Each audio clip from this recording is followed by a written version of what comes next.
Greetings, Keith Prather here with the NCM Powersports Economic Outlook. Go ahead and share my screen. So this month was kind of interesting.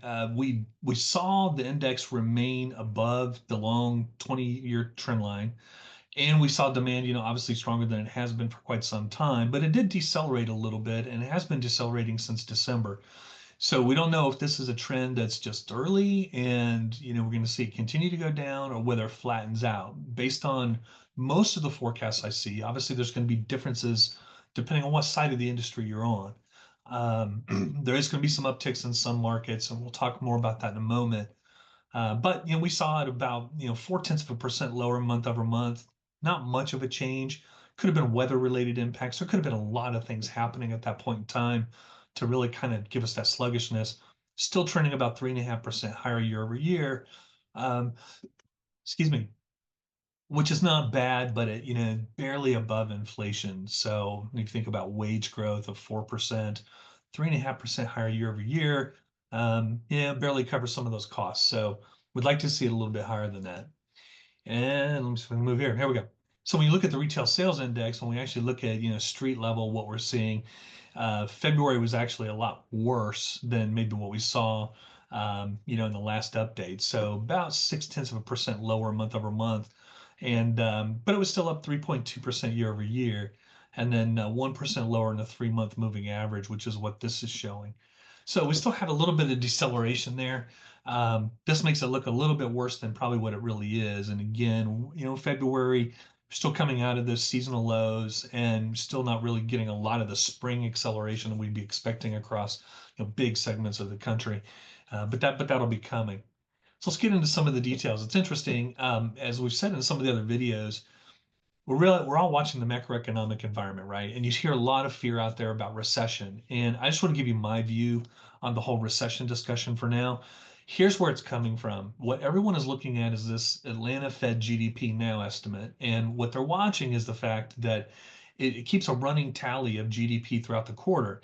And so we were bumping along, looked like we were going to grow somewhere around 2.3%. And then all of a sudden, early in March, boom, we get this plummet. It just tanked and went down to a minus 2.8% contraction. And then it started bouncing around here. And then we finally got a settling. And the last reading we had right at the end of the month of about 1.8% contraction. Now, there's a caveat here. Gold. Gold imports, believe it or not, when I first heard this, I thought there's no way. But as we're looking at the real data and we're starting to peel back the onion here, um, gold imports surged so much, and the price per troy ounce for gold is so high that the amount of gold we're importing actually skewed and changed the trade balance so significantly that it pulled away from GDP. So when you pull the gold impact out of the mix, GDP really is growing, still menial. I mean, it's still like 0.2, 0.3%. But there's other factors here as well. So a lot of companies tried to work and a lot of purchasing managers tried to get ahead of tariff risk. And so we were inbounding a lot of other materials that we wouldn't normally be inbounding. And that also pulls away from GDP, right? So we see it as a detractor to GDP. When you get those two items out of the way, the picture looks very different.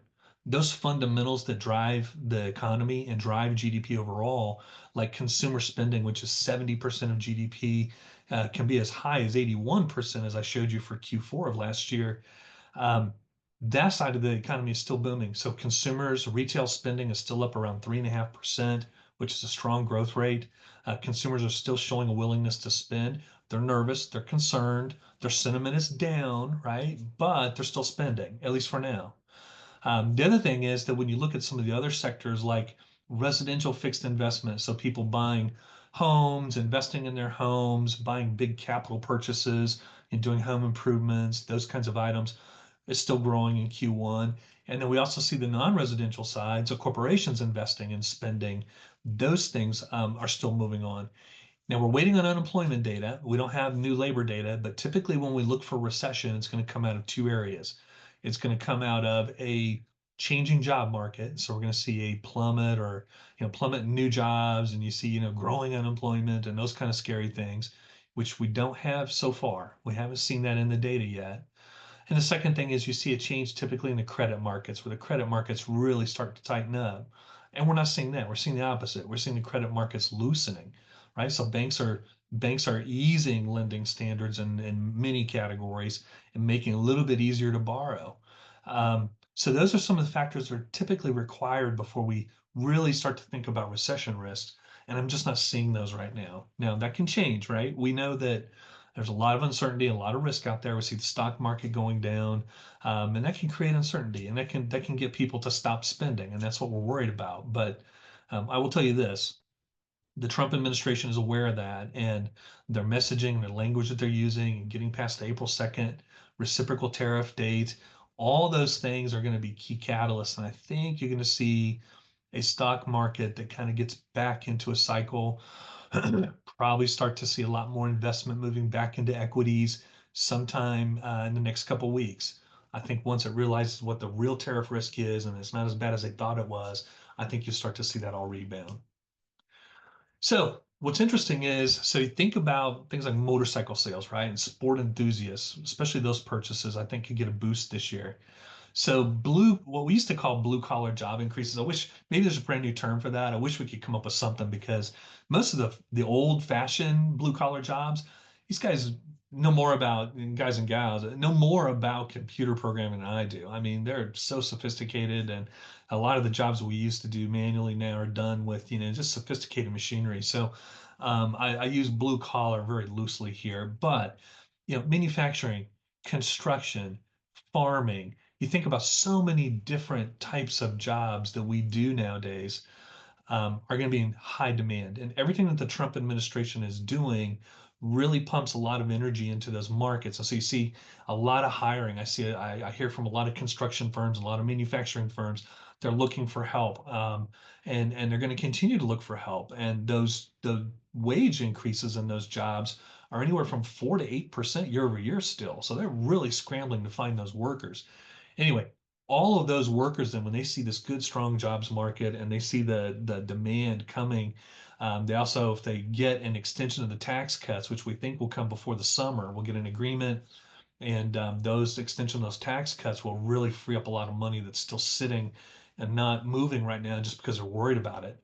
And then we know getting these tariff discussions behind us so the market can really understand what their risk is, it's going to go a long way in resetting economic conditions. And that's when some of the real spending and the real investment will follow. So I think all of those things, what I'm sensing and what I'm reading and what I'm hearing is that the sport market, people who have a lot of disposable income to go out and spend on just fun things, the sport enthusiast side of the market, whether it's motorcycles, ATVs, UTVs, whatever it is, should actually get a little bit of a boost in the second half of the year.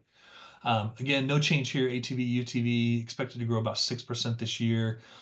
We know there's still a lot of side-by-side sales out there that are potential. And I think, as I said in one of the other videos, watch the farming community because the farming community is about to get $31 billion in disaster relief funds. They've already got the first 10 billion. They're supposed to get another 21 billion that's already been allocated, and it'll start flowing into the market. Once they get that money, we estimate that they're going to have somewhere around $3 billion to be available for equipment purchases. And a lot of them did really well at managing their expenses and keeping their debt under control. So the average farm gets like $125,000 to $250,000 in relief.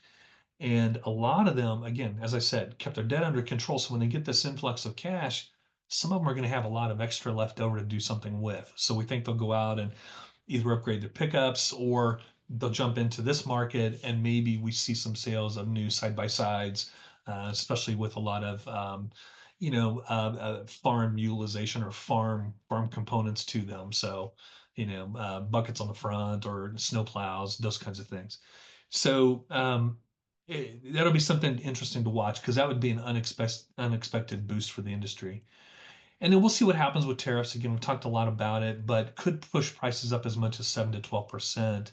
That's lower than what we thought last month. Last month, I think those estimates were as high as 15%, and the average was like 12 to 15. So as we learn more and we start to see how this really works, we're adjusting it downward a little bit. I'll just give you real quick, for instance, we're learning now that anything that gets sourced out of Mexico or Canada probably has a little bit less tariff risk than we thought. Everyone heard 25%. They instantly thought, wow, that's going to be our risk. But actually, under the USMCA agreement, any qualifying product under the USMCA would be excluded from tariff increases. So what they're going to do is on most products, like you think about like an ATV, out of that ATV that gets imported from Mexico, they're going to look at the components or the parts in it that are actually coming from China or North Korea or Japan or somewhere else. And that'll be the only part of that ATV that actually gets impacted by the 25% tariff. So a lot of companies are scrambling to figure out how to prove what the content is and how much of the content is foreign versus USMCA. But that's going to be a big scramble, and that's something where we're going to kind of see some improvements overall, I think. Reciprocal tariffs will be a little bit different in this industry, and I don't think it'll have as big an impact. But in some areas like the EU, imposes about a 12% tariff on most vehicles from the US going to the EU.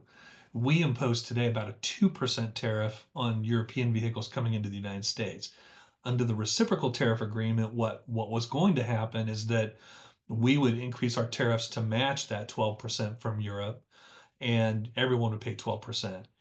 But what they were hoping would happen has happened, where the European Union says, okay, we'll come down and meet your tariff rate instead.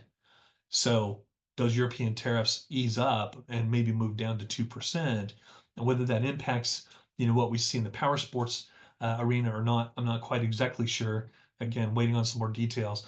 But that might open up the US to exports of ATVs, make it a little more cost competitive for foreign importers to actually buy US products. So we'll see what happens overall. Again, a lot of moving parts. I haven't changed the forecast from last month. Right now, we're still at about 2.1% for GDP. Some banks are reducing that to about 1.7%. We'll see what happens. Unemployment rate is still about 4.3%. I don't think it moves very far from that, although we're going to have to look at data. We'll get some new data this Friday. But I think we're going to be far short of what the Treasury Secretary thinks he can get this year. I think the tariff impact just too high, too many people sitting on their wallets. Wall Street reaction has been way too negative. So I think we still pull out growth. It's just not going to be as robust, and probably gets moved to the second half of the year before we really see it build momentum and gain some traction. So okay, well, that's what I had for you this month. Again, a lot of moving parts, as I said many, many, many times, too many, and we're gonna get some clarity as soon as we get beyond tariffs. Watch the stock market. I think as it goes up, you get a lot of disposable income back in the market, and I think there's some other big decisions that will free up consumers, and people will start taking some risks and start spending in the months ahead and the quarters ahead. But we may just have to get through this tough little transition period right now before we really see that kick in. So anyway, I hope you all have a safe month, a great month, and look forward to seeing you next month. All right, take care.